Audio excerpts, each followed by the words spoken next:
దర్శన్, శరణ్య వాళ్ళు గుడి నుంచి వచ్చిన తర్వాత ఇంట్లో కేక్ కటింగ్ కోసం అన్ని ఏర్పాట్లు కూడా పూర్తి చేస్తారు.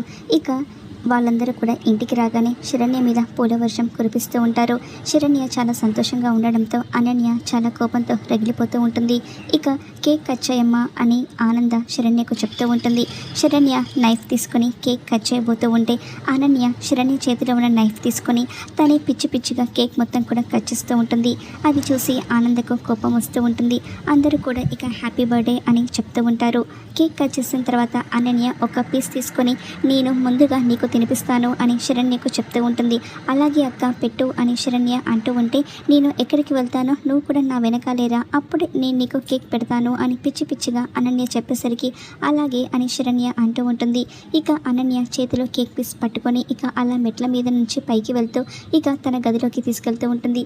శరణ్య కూడా వెనకాలే అనన్య దగ్గరికి వెళ్తూ ఉంటుంది. నేను నీకు కేక్ పెట్టాలంటే నువ్వు కళ్ళు మూసుకోవాలి అని అనన్య చెప్పేసరికి అలాగే అని శరణ్య కళ్ళు మూసుకుంటుంది.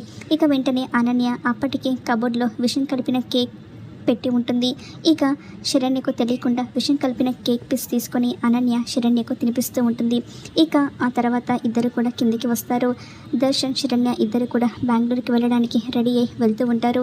శరణ్య అలా గుమ్మం దగ్గరికి వచ్చేసరికి కళ్ళు తిరిగి కింద పడిపోయేసరికి అందరూ కూడా షాక్ అయిపోతూ అమ్మ శరణ్య ఏమైంది అని కంగారు పడిపోతూ ఉంటారు.